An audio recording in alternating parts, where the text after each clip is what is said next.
Hi, this is Nancy with Scalingly Brilliant Idea, and welcome. Today, I am doing something that I did not initially see myself doing. I am participating in the hypothetical if I only had 10 pens. Initially, my thought was it's kind of like Sophie's Choice, right? Trying to tell you which of my children is my favorite. But the more I thought about it, the more I thought, this would be a really good exercise to do, especially during this month where I am looking at appreciating the things I already have. While this isn't intended to be something fixed in stone, I'm sure it will change over time. I wanted to put down my list of today, if you were asked to ask me which 10 pens I would select if I could only have 10 pens, what would they be? Now, the lens through which I looked at my 10 list was really through enjoyment.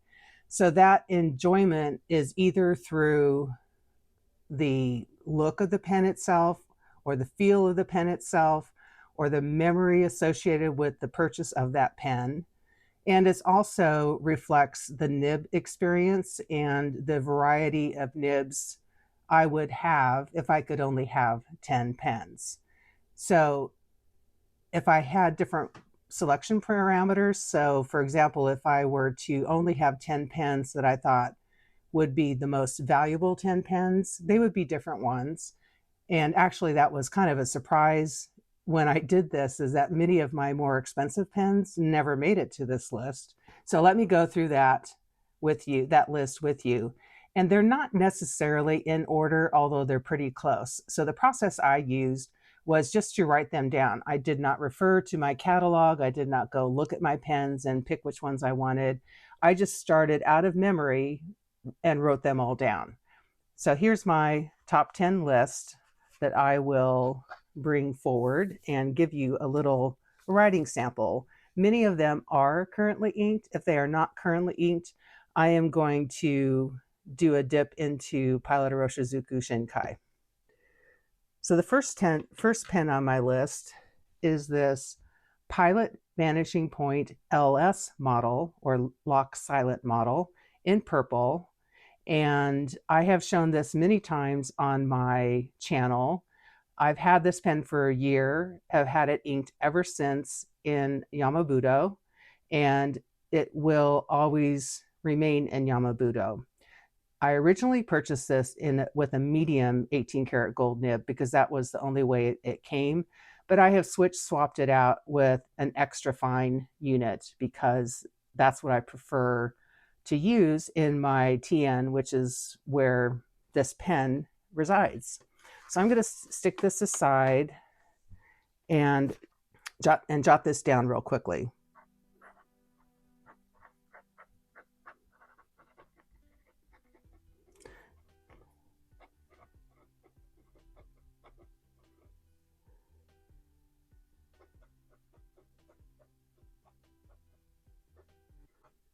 Now I'm not going to put the ink down because that is not going to be the same in everyone, but just for your reference, this is Yamabudo, and this is the silent lock. So satisfying. So I'll put this pen over here. Now, next up on my list, I wanted to pick a Pelikan, and the one that I ended up picking was also based on the size and the nib. I have all of them from the 200 up to the 1000, and the M800 is a good size for me. This is the green demonstrator, and I happen to have this one ground to a cursive smooth italic from a medium. And so that's why I picked it. It is not currently inked, so I'm going to dip it in Shinkai so you can see, excuse me, why I like this nib grind so much.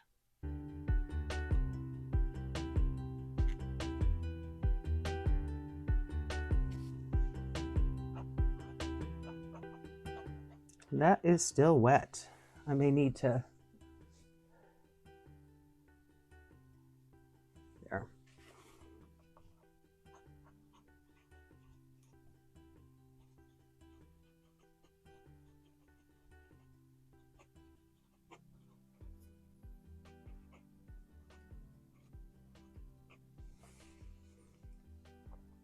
And I guess I've got room to do the little squiggly so you can see what I mean about the nibs and the grinds on them.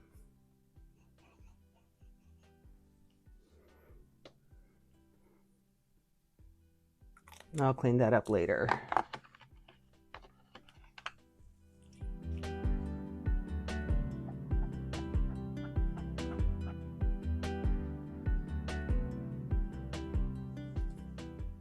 Next up is the Leonardo Momento in the Kintsugi, which was a collaboration with Stilo and Stile.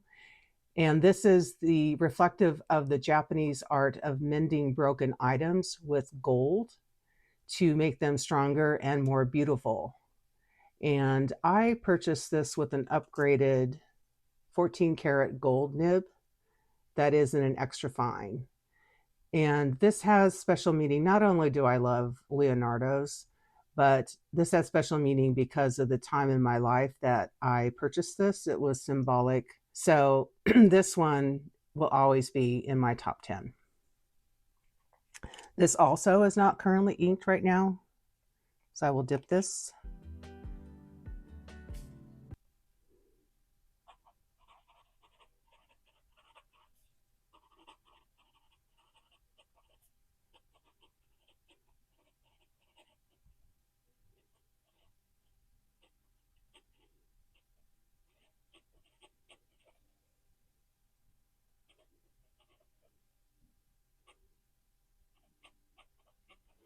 And I guess I should go back on the pilot, or I'm sorry, on the Pelikan. This is gold, 18 karat gold nib.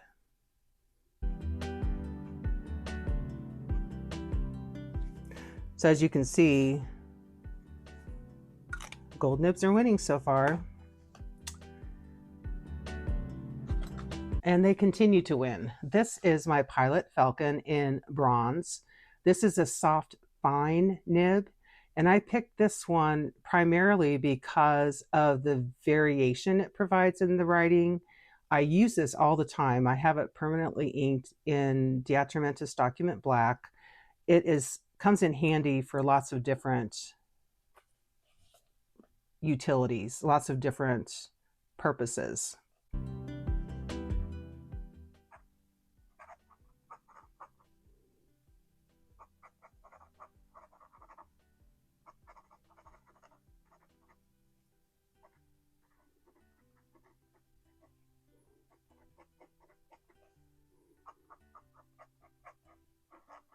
So that's without any pressure, and it will do a little bit of flex.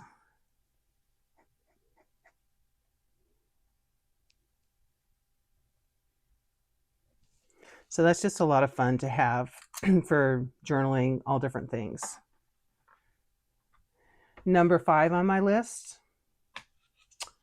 it's got to be the Esterbrook Model J in Antique Rose. Now, I did a video recently of all of the different Esterbrook Model Js I have, which are my favorite of the Esterbrook line. I picked this one because it was the first. I do love the features of the ebonite swirls on this one that make it extra special. And this one I did purchase with a journaler nib on it. This one is also not currently inked, so I will dip it.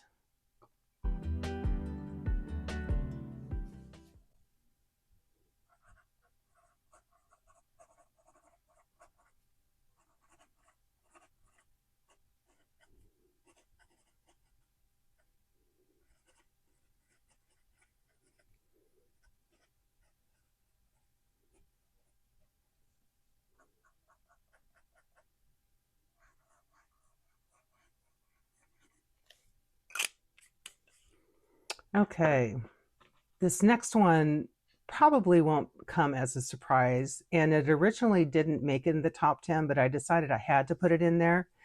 And it is a TWSBI Mini.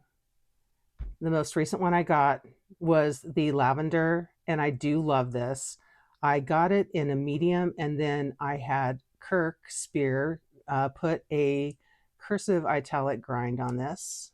Or was it just an italic grind? Just an italic grind. And I currently have this in Palette Roshizuku Ajisai. But I had to put a TWSBI somewhere on the list, and the TWSBI minis are my favorites.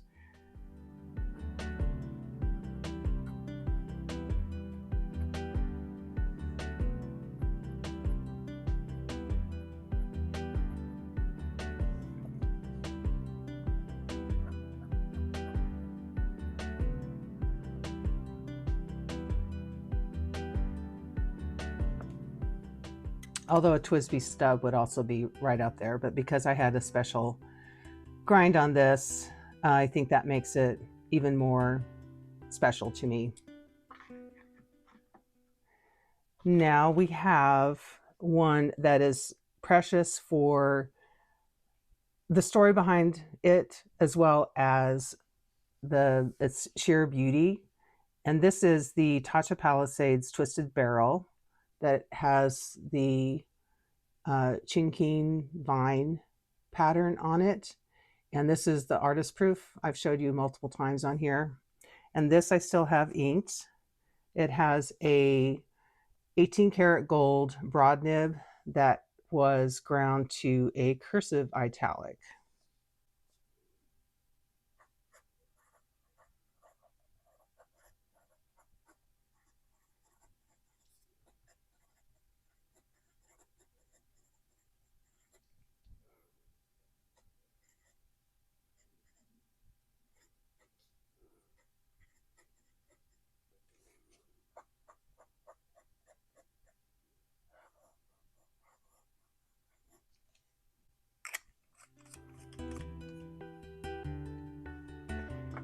Now it does get a little harder as we keep on going through the list, because this means I'm squeezing some out that I will pick up in this honorable mention section.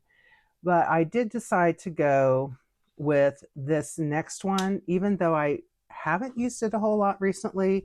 And that is my Sailor King of Pen in the black gold, the 1911 or the Profit series. And I have a bicolor 21 karat massive nib on this that came in a medium that I had ground to kind of a medium fine by Kirk.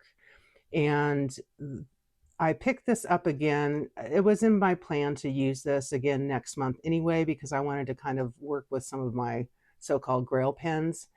And I had been thinking about a Mont Blanc 149. And then I picked this up. It's like, well, wait a minute. This is really very similar. I know the feel of the nib would be different, but I'm just going to work with this. Give this a whirl. Now, I will probably ink it up. I don't know if I'm going to ink it up in Shinkai. So I'm going to just test it for now. So this is the Sailor King of Pen, black gold. And it's the Pro Fit. And it's got a little nice bouncy nib on it. So this is really a medium ground to a medium fine. And it's 21 karat bicolor.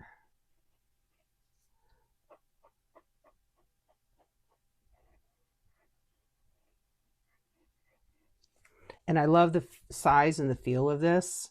So I have a feeling this is going to get proper love the rest of this year. We're down to the last two. Any guesses on what they might be? Well, one of them is going to be this collaboration between Custom Nib Studio and Schon Design for the Sashiko that was released last year.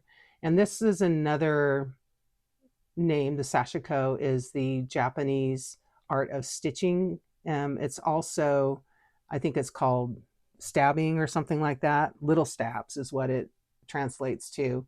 But if you were to look very closely at this, there's no two stitches on this barrel that are the same. And you can look it up. There's lots of different images about Sashiko, and it in and of itself is its own art form. But I got this pen. It's special to me because of its simplicity and its uniqueness, and because I also really enjoy the passion, craftsmanship, and enthusiasm of its collaborators, Gina Salarino and Ian. So I got a monarch nib, a cursive monarch nib on this last year when I went to San Francisco. And that's another reason why it makes it an extra special pen in my top 10.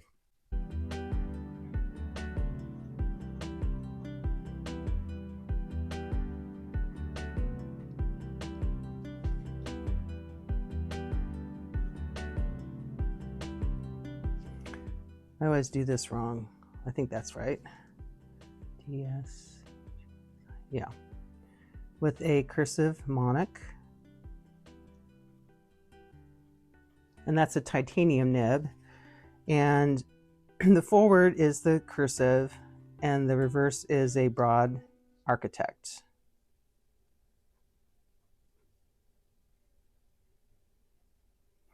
And I believe the ink I have in this is a P.W. Ackerman Cardinal Kester or something like that. I'd have to look that back up. Now we're getting down to the last pen. And this last pen, you wouldn't be able to guess because I really haven't shown it on my channel yet. I got this just before I went to the St. Louis Pen Show. And this is my pen from Les at StyloSuite. And it is one of his specialty flex nibs. This particular pen it's in is a Leonardo Momento Magico in Millefiori, and the nib is a 14 karat gold fine italic flex. So most of you are probably familiar with his famous X-Wing Harpoon flex nibs, but he also will make flex modifications to other nibs as well. And that's what this is. It is a flex modification to the standard 14 karat gold fine nib. And he's put an italic grind on it and made it flex. Wait till you see this.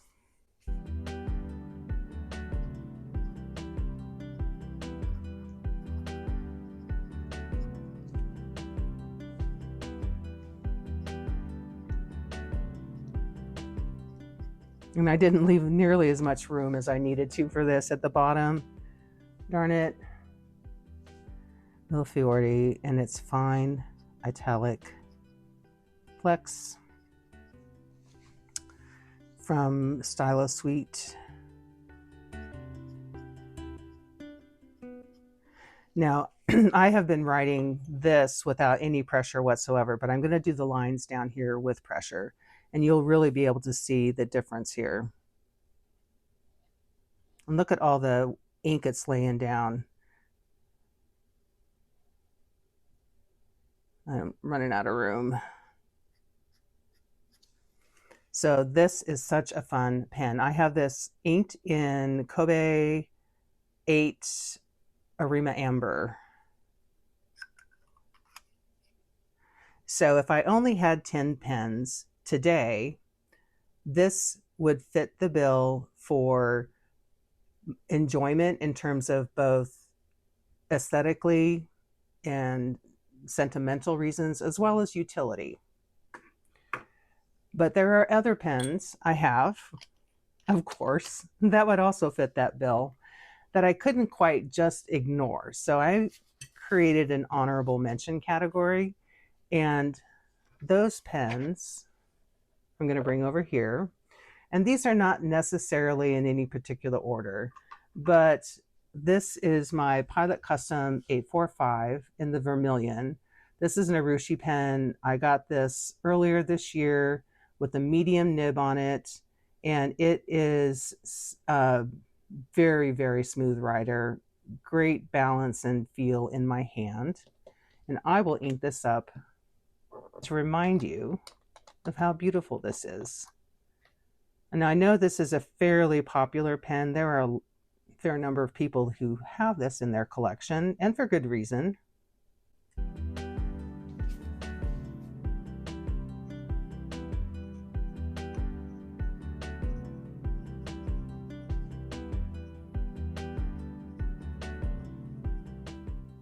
But I tell you, it was hard to pick through all my pilots. I have several others that I definitely would not ever let go of. But if I had to go through the process that I was forced to do this exercise, these are the ones that made the cut. And this is in a medium, and I believe it's an 18 karat nib. Let me see. This is their size 15 nib. I don't see, I can't read it on there. I think it's 18 karat. Correct me if I'm wrong.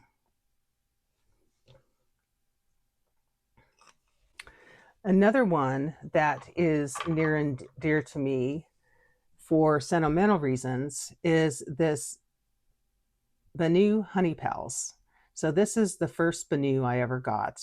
I got it because I love Winnie the Pooh, if you didn't know that already. And I thought this would be my only pen. I was very naive at the time. This is the most I'd ever spent for a pen at that point in my journey.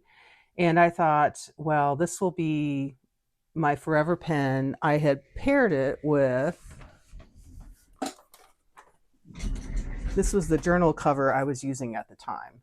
And you can see why I was enamored with that. This is the Hobonichi, that's the, what was the Laurent Garrigue, Laurent, I don't know how to pronounce that. The London fabric person that they do a lot of collaborations with. But I thought, you know, this was it, no more. Boy, was I wrong.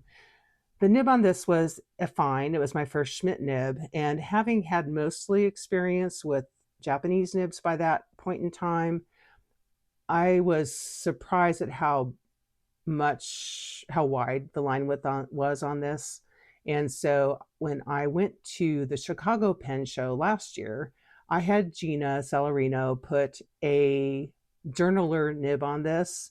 Now they pointed out, rightfully so, that their journaler nib, which is their trademark nib, is a medium that has been ground with that particular style. So the fine ground to that particular style will be slightly different because there's less tipping material. They pointed it out to me, but that was fine. I really do enjoy that modification. It made me enjoy this pen even more. I usually ink it up with a green. I found the Ferris Wheel Press Morningside Mint to be a really good match for it back in the day. Oh, I'm gonna have to start inking this up again too. I haven't written with this one in a while. See, this is what happens. So it is a Benu Euphoria Honey Pals. And it is a fine that has been ground to a journaler style. Okay, that's gonna go in my August inking too. This is another pen. I have quite a few platinum pens, and I was surprised I didn't have any that made it through my top 10. So that's why this one's coming in as my honorable mention. This is the Platinum Izumo, which is their Arushi. It's a large pen with a little shrunken head. It's the President nib, which is a step up in terms of quality from the classic nibs that are on their 3776. It's a gold nib, and it is, this one is in a fine. And that's the only criticism I have of this pen, is it's such a big pen, and it's got this little itty bitty nib on it. They could have gone up in size, but that would have increased the price as well.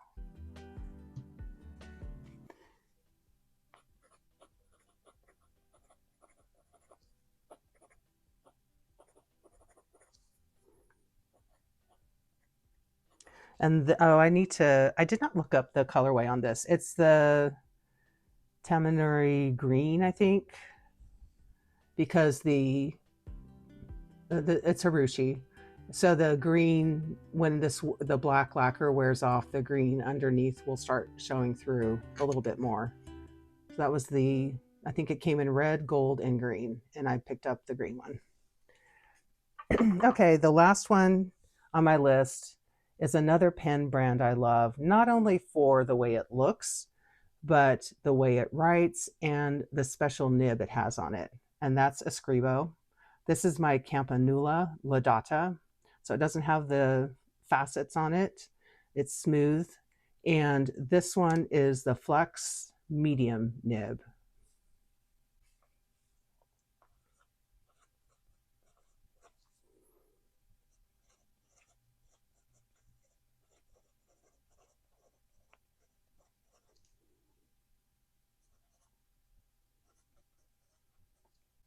And I didn't do the little squigglies on that, did I?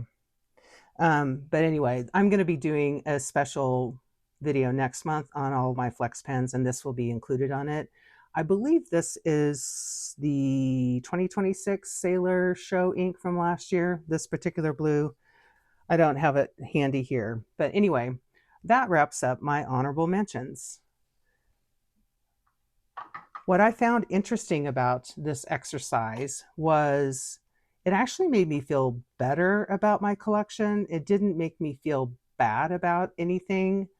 I know that there's going to be changes to this over time. And that's one of the reasons why I'm not in any rush to sell off any big portions of my collection. I am carefully considering selling off a couple of things that would be sizable, you know, some of the more expensive ones in my collection that I'm just not going to love or use. But apart from that, I don't know if my tastes are going to change. And that's one thing I worry about.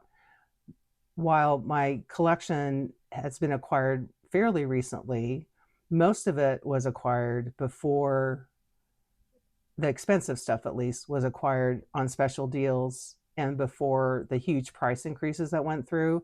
So if I were to get rid of it and then have remorse about that in the future and decide I wanted to buy it back, I wouldn't be able to afford to buy it back. So I think that what I'll do is there's nothing pressuring me to sell it right now. I have a space to keep everything. I am, you know, feeling good about the stuff I do have, and it will get used. But at the point in time, I feel I need to move on from certain things or give them a home where they might be better loved than the love I'm able to show to them. Then I'll consider it releasing some of these back into hands of somebody else who might enjoy it more. So that was one of the reasons I kind of hesitated on this, but I actually felt really good about it at the end, that my selections have made sense, and a lot of my purchases, I don't really have regrets on any of my purchases, except for maybe a handful at this point, at least.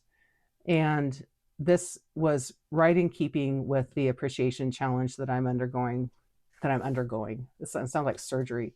The appreciation challenge that I am deciding to do this month, just to touch base with what I have and reconnect with myself and this hobby and help it better guide me in the future. I appreciate yours watching along, and I look forward to coming back to you soon. Bye.